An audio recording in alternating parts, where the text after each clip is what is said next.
What's up, learners? Today I'm going to show you how to layer guitars, meaning we're going to play two guitars, but we're not going to play the exact same thing. If you're playing the exact same thing, you're missing an opportunity to do some really cool stuff, because as one human, you only have two hands. But if you're playing with other people, you have multiple guitars, multiple hands, opportunities to do some really cool stuff. Printable tabs by becoming a Patreon. Subscribe, new guitar tutorials every single Monday. Let's do it. Grab the guitar brain attention span, follow me on in, and let's break it down.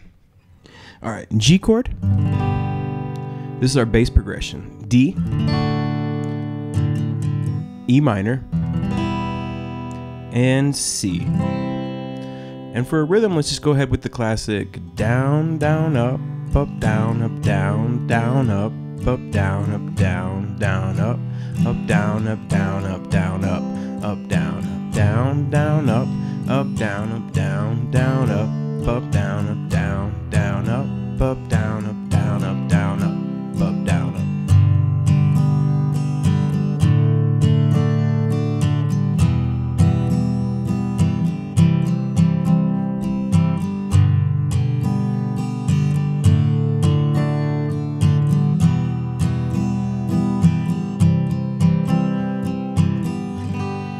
Okay, so that's what the song is based around. Let's say hypothetically that's the verse or the chorus or whatever. And there's some singing over it, and your job as the electric player is to play over that without playing the exact same thing. So let's go ahead and grab the electric guitar. All right, so now we got our electric guitar. We don't want to play the same thing, because if we did, it's just a wasted opportunity. We have another guitar, another set of hands, and an ability to make a deeper, more robust sounding rhythm section. So check this out.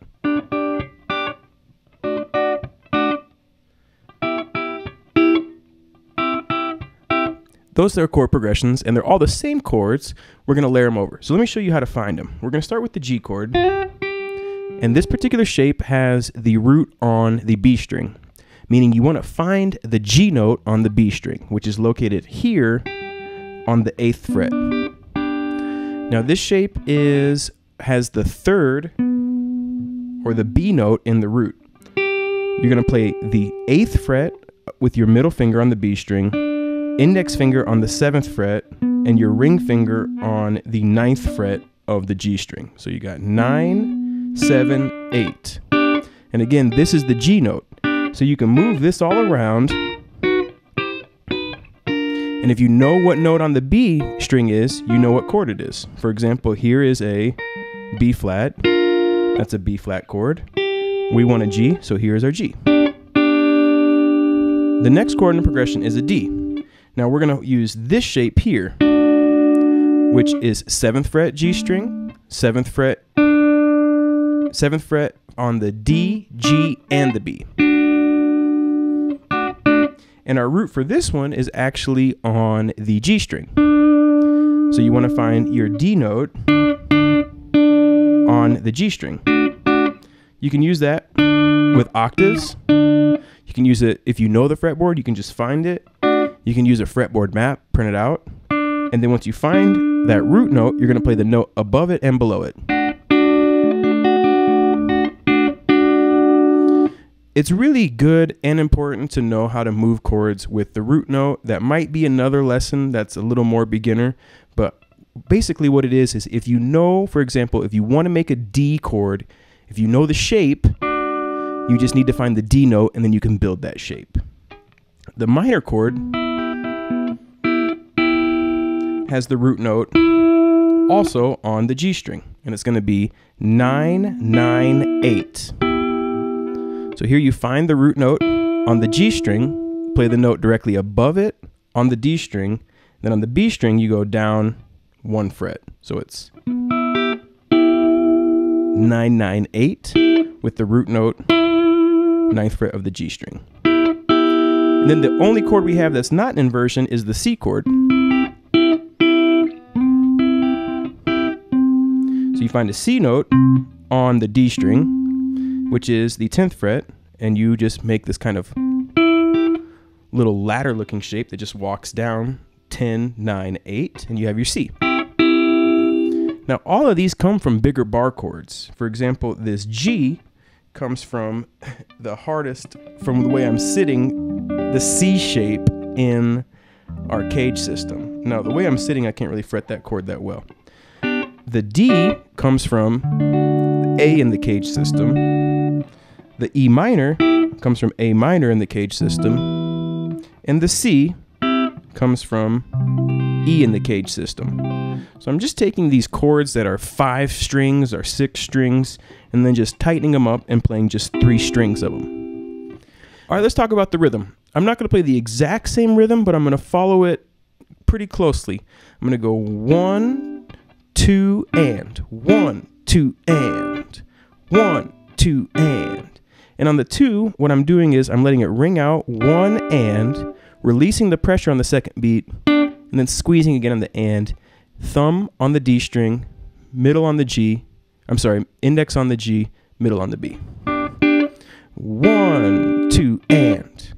Same shape, or the D now. 1, 2, and. E, 1, 2, and. And then the C, I'm going to go 1 and 2 and. Because we had that extra strum in there, and I'm just using my best to match that.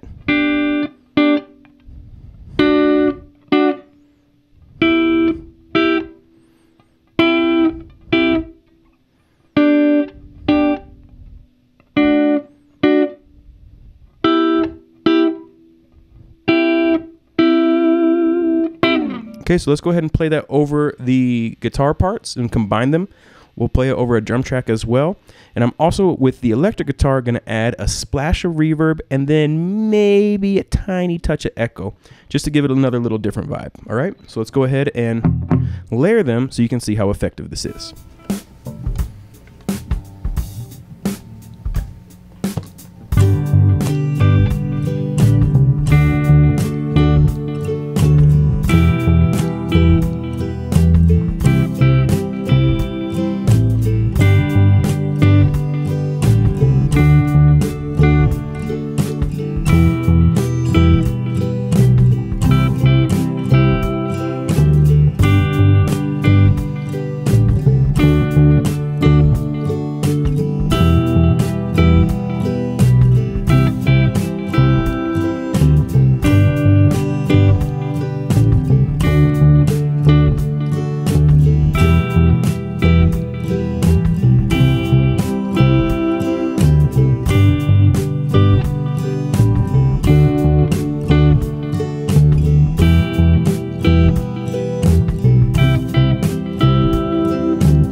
Well, that's it, folks. That's the whole thing. If you wanted to solo over this,